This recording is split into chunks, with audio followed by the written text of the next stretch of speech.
Morning, everyone. As you've heard, I'm Reverend Sandra Bargman, seminary trained and ordained interfaith minister. I'm sure many of you are familiar with the term interfaith, but as you know, words mean different things to different people. Ask 10 different interfaith ministers and you may receive 10 different answers. So for those of you who may be unfamiliar with the term interfaith, this is my answer. Interfaith is not a religion, but rather a philosophy that espouses that there are many paths to universal truth. I received my ordination from the New Seminary for Interfaith Studies in 2007, and a subsequent graduation from another seminary, One Spirit Interfaith Seminary, in 2009. So why do I share all that with you? Because my decision to enroll in seminary occurred during a very messy time in my life. I had grown angry and frustrated in my work as an actor in New York City. I was bored creatively, unchallenged, and extremely restless. It almost felt like I wasn't actually in my own life, that I was standing outside looking in. To suddenly feel the rug pulled out from underneath me was decidedly disconcerting. And also during this time, we discovered that my mother, my very best friend, was dying of cancer. Nothing like a diagnosis of cancer to bring home the point that life is really messy. About 20 years ago, I read Women Who Run with the Wolves by Clarissa Pinkola Estes. Yes, and it became my holy text. In it, she says, "It is worse to stay where one does not belong at all than to wander about lost for a while and looking for the psychic and soulful kinship one requires." Let's hear that again. Yeah. It is worse to stay where one does not belong at all than to wander about lost for a while and looking for the psychic and soulful kinship one requires. Oh, I was definitely wandering. Lost, wandering, and wallowing in the swirl, I, of course, was searching for new options for myself. While on tour with Cinderella, I had met and become good friends with a woman who was life coaching, and I began to explore that work, taking on clients. I was clearly connecting to my desire to serve. One late night, I was trolling YouTube, as I love to do, and I came upon one clip with the word interfaith on it. Interfaith. A light bulb went on for me. I didn't even know the word, but the light bulb went on. Interfaith minister? What? Within days, I had applied, been interviewed, and was accepted at the New Seminary for Interfaith Ministries. I had absolutely no idea what I was doing. But I did know I was saying yes to a call, and I did know that I was on my knees in the middle of the mess. So, late summer of 2005, my husband and I hosted a huge 3-day whopper of a party at our home in the Catskill Mountains for my parents' 50th wedding anniversary. My mother was beside herself with anticipation. People were flying in from all over the country for the blowout. The big weekend arrived, and my mother was shot up on steroids. She looked gorgeous, and she had the time of her life. Immediately after that weekend, she began her painful departure. That September, I started my seminary training, and in October, my mother asked me to be the minister at her funeral.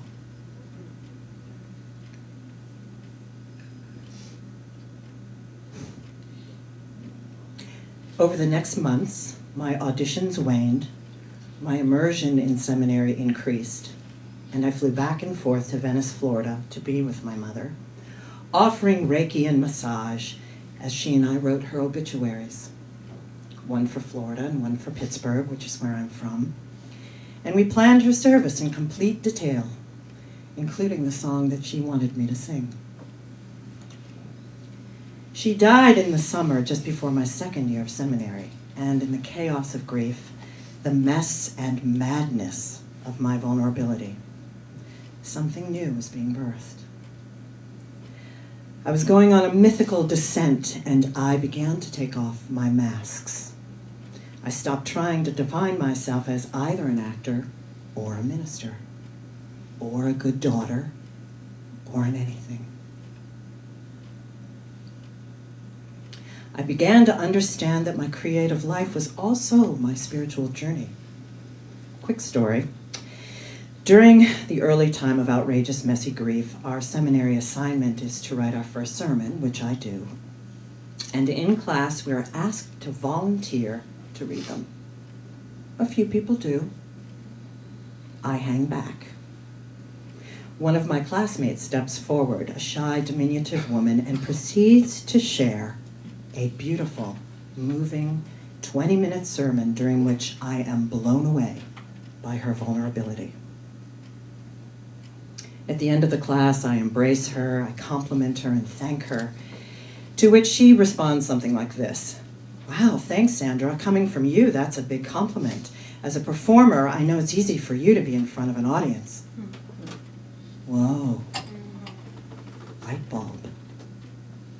So I say something like this back to her: "Yes, it's true, I'm comfortable in front of crowds, large and small, but I get to hide behind a character and a script and a costume and fabulous shoes. I don't share my voice." In that moment, I became acutely aware that I was afraid of the messiness of being myself. Just me, unscripted, imperfect, vulnerable in front of my classmates. And so we get to the success in the mess, the willingness to take off the masks and get vulnerable. The willingness to take off the masks and admit to the places where we're hiding.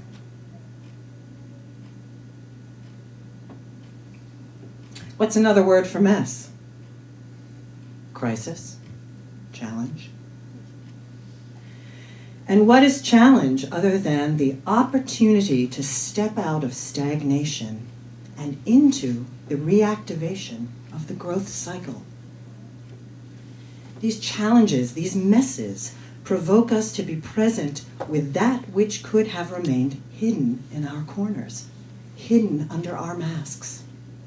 They invite us to feel unrecognized fear and emotion. What if I make a mistake? What if I'm not perfect? Well, we all know there's no such thing as needing to be perfect. We already are perfect. The challenges, the mess, invites us to expand our understanding of ourselves. Brad Warner, ordained Zen teacher and blogger on Hardcore Zen, says it succinctly: "The state of ambiguity, that messy, greasy, mixed up, confused, and awful situation you're living through right now, is enlightenment itself." So back to my second year in seminary. In the mess of my grief over the death of my mother and the death of who I thought I needed to be, I slowly began to blossom in my vulnerability and to embrace myself, all of the parts. I allowed who I am to have a voice. My mess was my right place, and I was headed to my next right place. Out of the ashes rose the phoenix, the creation of Sacred Stages, LLC, my company that combines my performance background with my ministry, or as I like to say, where I can serve and lead in a spiritual capacity and shake my booty on stage. The profane and the profound. Sacred Stages is the umbrella over all of my work, counseling, teaching, weddings, and other ceremony, and creating theater that explores our big questions we have about life. And don't you know, one of the shows is a play about my relationship with my mother that explores this very topic. I do a lot of work with senior citizens, of which I am now a card-carrying member, according to AARP. One of the ways I work with them is as a senior care companion. I work with geriatric case managers who match me with a senior with whom I engage in a creative way. Sometimes this work means singing and reading with them, engaging in knowledgeable conversation, accompanying them to events, etc. Most recently, I worked with a couple. They had both been lawyers and judges, but they also had a very rich relationship with the arts. He had dementia and couldn't be left alone, but he was still very present and desirous of connection and engagement. I would spend time with him to relieve his wife, to attend to various outside activities, and he and I would listen to opera. We'd watch YouTube clips on all sorts of topics. We'd watch movies. I could also get him to do things she couldn't, almost like a parent with their child, brushing his teeth, attending to other grooming chores. He was unable to speak with me, but in his own way, he held conversation, and I began to get to know his moods, his likes, his dislikes. He was very gracious, and when he ate, he always offered to share his food with me, always. At times, I could see he was having a conversation with someone only he could see. Other times, he would astonish me with a funny comment or insight.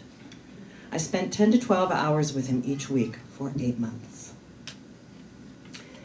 Clarissa Pinkola Estes says, in mythos and fairy tales, deities and other great spirits test the hearts of humans by showing up in various forms that disguise their divinity.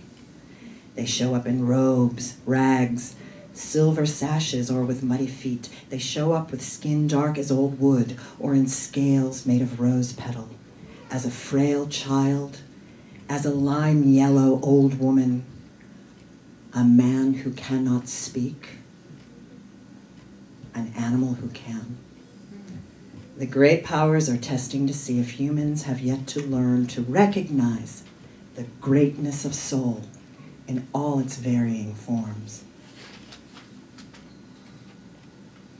Last month, I got a call from his wife letting me know that I didn't need to come, that he had passed. I wasn't shocked. She graciously invited me to his service. It was a late morning service, and I got ready for it with a strange sense of anticipation. When I arrived, I signed the guest book, and I found a seat in the back of the room. She, her son, and daughter-in-law all said hello and thanked me for coming.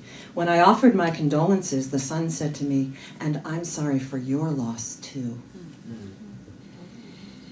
It was true. I had my own separate and unique relationship with this man.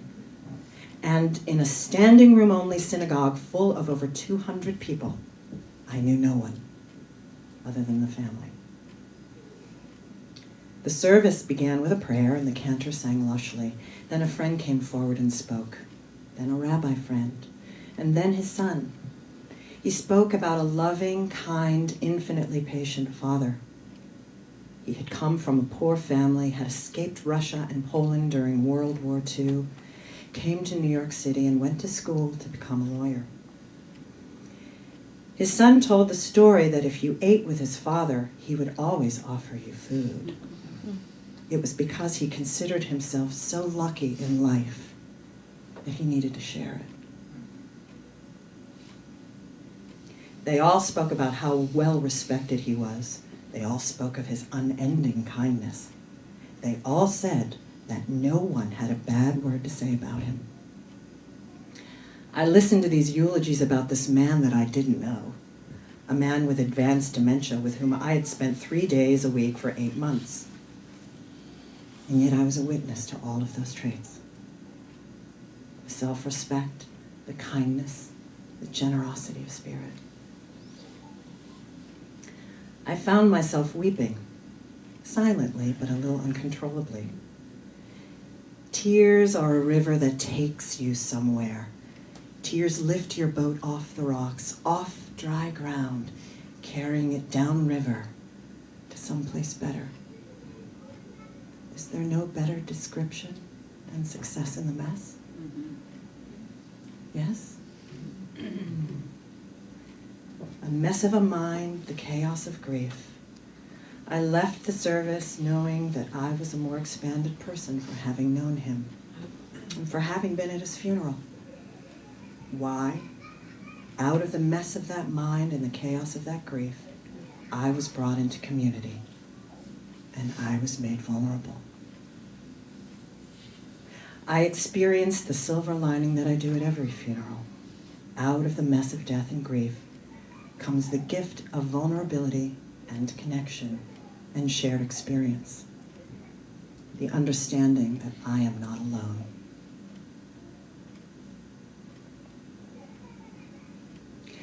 When you are sorrowful, look again in your heart and you'll see the truth. You are weeping for that which has been your delight. Very comforting words from Khalil Gibran. So I came home from that service to my apartment in Harlem.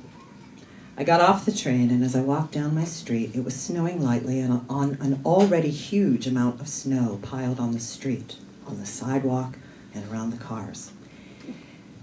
And I was really shocked, all of a sudden, by the amount of garbage. On top of the snow, sticking out of the snow, strewn about on the sidewalk. You know, empty beer cans, coffee cups, cigarette butts, an inordinate amount of uncurbed dogness. It was seeing this mess after the intensity and the insights of attending the funeral that gave birth to this topic and title for this talk. It ended up snowing pretty hard and dumping another 6 inches on the already large amount of snow frozen on the ground, and the street was a mess. The next day, we had to shovel our car out of its snow trap, and we were not alone. Many long snow-covered vehicles were now being shoveled out from hard, frozen, crusty, garbage, and dogness-laden snow. And with surprisingly ridiculous and amateurish shovels, I might add. It's like they had never seen snow before. But this is where it gets good. We started helping other people get their cars out with our very professional shovel. And with our shovel, they helped others to do the same. People with whom we had never spoken. Then we got garbage bags and started collecting the trash, which spurred others on to do the same. 1 month later, with spring in the air, I now know so many more people on my block, and I share with them a sense of community. Vulnerability within the mess isn't easy. It takes great courage. But vulnerability is our greatest strength. It is our source of connection. This reading from the Tao Te Ching reminds us of this. Simplicity, patience, compassion. These are your greatest treasures. Simple in actions and thoughts, you return to the source of the being. Patient with both friends and enemies, you accord with the way things are. Compassionate toward yourself, you reconcile all beings in the world. Do you have the patience to wait until your mud settles and the water is clear? Do you have the patience to wait until your mud settles and the water is clear? Some of you were recently at the show that I debuted here. The Sacred Stages show, The Edge of Every Day, here on this very stage on March 1st. People seem to like that name, The Edge of Every Day. It resonates. It's actually based on a scientific term, the edge effect, that I learned from a very handsome scientist, my husband. The edge effect is when two very different ecosystems come together, a forest and a meadow, for instance, and it's where the two meet that we see the most diversity, chaos, and creativity. And isn't life just like that? When two very different ideas or understandings or issues collide and we get this great explosion of chaos and creativity. And could we not use the term mess in place of the word edge? I know my edges feel very messy, and my messes feel very edgy and chaotic. So I'm going to close with a poem, a prayerful poem. My accompanist and creative partner Ian Herman and I wrote a new tune for the show called Who's to Say. The lyrics explore the understanding that life is messy. There is an ebb and a flow, times of stillness and times of storms. Life is an interplay of complementary and balancing forces. The dance of these polarities is the experience of wholeness. Remember, there's no rainbow without both the sunshine and the storm. So here are the lyrics. When does the rainbow touch the storm? When is the light's shadow born? Where does the river meet the sea? Who's to say how troubled hearts are set free? The storm of life that we move through to face our fear of living true. Don't be afraid of your whole song. We all have demons. Who's to say they're always wrong? Walking close to the edge, it hurts to be free. Anxious to fly away from now, who could foresee? To just embrace all that is me is who I long to be. As anger masks the face of fear, the dying star consumes the night. Caress the edges lurking near. Who's to say if demons walk in angels' light? Who's to say? Thank you.